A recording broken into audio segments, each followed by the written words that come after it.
Hey, this is Andy, Tennis with Andy. So I'm gonna do a quick video as I'm restringing my Blade V7 1820. So I've really been interested a couple of things with Wilson. The Pro Staff V13 versus the V14, as well as the Blade V7 versus the V8, the 1820. So first, I'll tell you my experience with the Blade.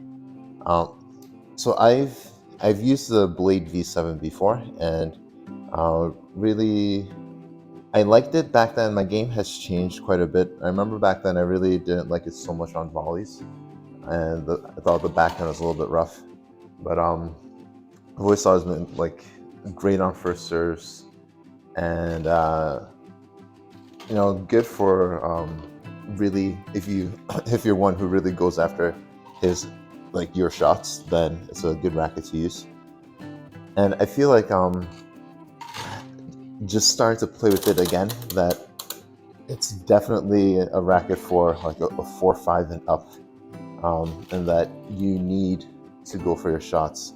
Otherwise, like it's the ball is not going to do what you want it to do, right? So it's one where like it's for a 305 gram racket is definitely very solid. Like I feel like they put a bunch of weight up at the head. The spec I ended up lining up with this is I just put 6 grams in the handle to counterbalance, and that seems pretty okay for me. So like, what do I think is better, the V7 or the V8? And I think that's sort of a loaded question, in that I think Wilson did what they're supposed to do in terms of being able to sell this racket to the majority of people, and that the V8 is definitely, this is just 1820 that I'm talking about. The V8 is definitely easier to use. It's one where you just, if you haven't used a blade before, if you're an intermediate or advanced, and you just need a racket to give you some pretty good control, not a ton of power, then the V8 is one that I would just pick up and use. One thing that I found with the V8 that was a little bit off-putting was my backhand. Like, I was struggling to generate any sort of pop on it, and I thought it was just me, but I gave it to Vlad, and he was saying, yeah, the same thing, that I mean, he hits a killer backhand, and it was just not as potent with the V8. Now the V7 is just a beast. I mean, there are few rackets where I've said, like, I don't need to add any additional weight to the head. Even the RF 97, I was just like, maybe I could use maybe a gram or two of the head. But with this racket, it's with the V7, it's like, it feels like there's so much weight at the head here. So in stock, like, it could be a bit tough to use, and I think that's an understatement. It's hard to get the oh, shoot, hold on. All right, it's pretty good. Sorry, this drop weight stringers could be a little persnickety sometimes. But in stock, it's hard to get the V7 around, especially on the forehand. My stroke style is, I definitely like, on my backhand, I like a lot of weight in the head. And forehand, I generally like a little bit of a lighter swing weight. So I was struggling in stock to get the forehand around. When I prepped well, it was a really heavy and penetrating shot.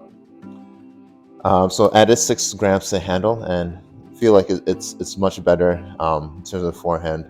Volleys were really good. First serves were very good.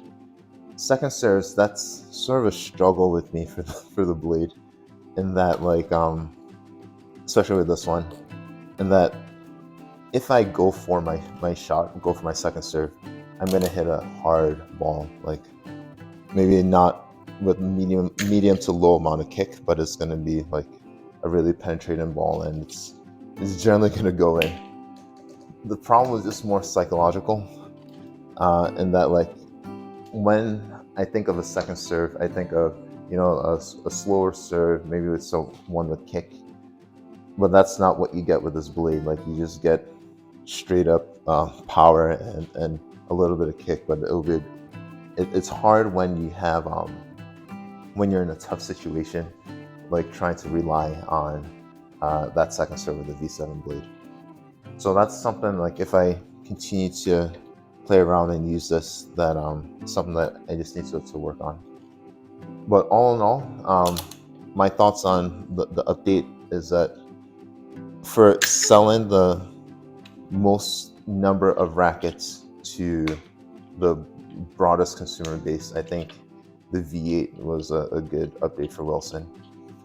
I don't like it personally, just because, like, there's something special about this V7. It feels like they're like things that I need to unlock in my game, and once I do that, then I'll be playing some really, really good tennis with this.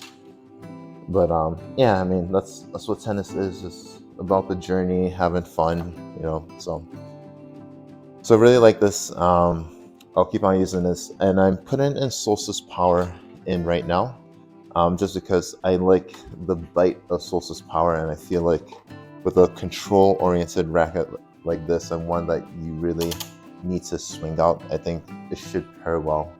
And that, like, Solstice Power shines when you're aggressive and taking big cuts of the ball. So those are my thoughts on the Blade V7 versus V8. Now off to the Pro Staff V13 versus the V14.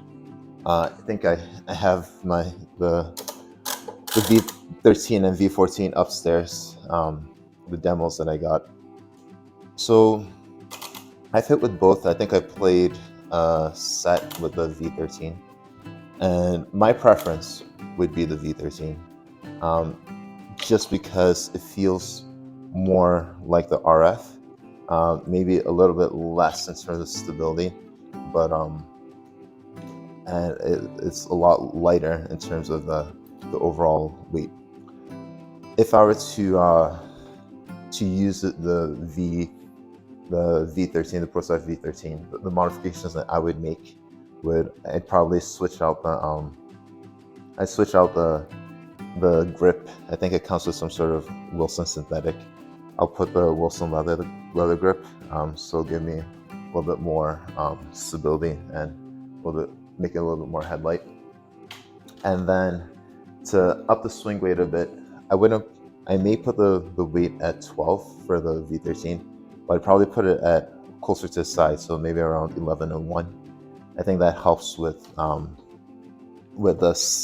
overall, like, stability. I can't remember what it's called, whether it's twist weight or recoil weight, but it just helps with preventing the I think it's twist weight, preventing the racket from twisting upon impact. So that's what I do with the V13. And to me, similarly, the V14 is one, for the Pro Staff, is one where Wilson is trying to sell the most number of rackets to the broadest consumer. So it feels a little bit more noodly in terms of the shots, and just one where you could sort of pick up and use. So it has that paradigm bending, whatever, flex technology that they put in, which basically means, like, it's softer. They said TW listed the swing weight somewhere around 330 for the V14, the Pro Staff. It didn't feel that much to me. Maybe, I mean, I'm not perfect at measuring these things, but it felt more around like the 325 range, so not the 330. So that could be quality control, or that just could be me off with my measurements in my head. But I thought that, what would I do? I would probably play around with, rather than going ahead and add in the leather grip and weight at 11 and 1. I'd probably play around with the strings for the V14. It seems like a bit of a different racket than the V13, so it would probably feel more, I guess the way I think about it, it feels more like one of those, my my ProSef 85, like beat up old St. Vincent's that, they're so low powered and soft because of all the micro fractures over the years, that no matter how hard you hit the ball kind of stayed in, and it was just soft and comfortable. So that's how I compare the V14. The V13, on the other hand, felt more like a easier to use RF97 autograph, so a bit stiffer, and a good racket. Both are good rackets, just for different people who want different sort of feel for the rackets. So I think overall, the trend that I'm seeing is Wilson is trying to make their rackets more appealing for the just the general consumer. So probably like the 3.5, 4.0 and up. I mean, if you're 4.5 and above, or like, yes, you could definitely use the updated rackets. They just may need a little bit of modification depending on what your playing style is. So that's it. I look to play some more. It's getting warmer outside, so I'm gonna try and play out some more as much as possibly can. Oh yeah, last before last. Last before I sign off. So USTA started this past Monday. Had a thrilling match. Played doubles with Mark, and we won in the third set super tiebreaker. Mark was clutch as always, and it was loads of fun. Ended up winning 10-7 in the tiebreaker. Unfortunately, USTA rules, they don't allow you to record the matches. So it's like I had my camera there ready to record and everything, but then I don't want to be defaulted. I don't know why USTA would stipulate something like that. It's like, this is rec league men's tennis. We are not making any money from this. We're losing money.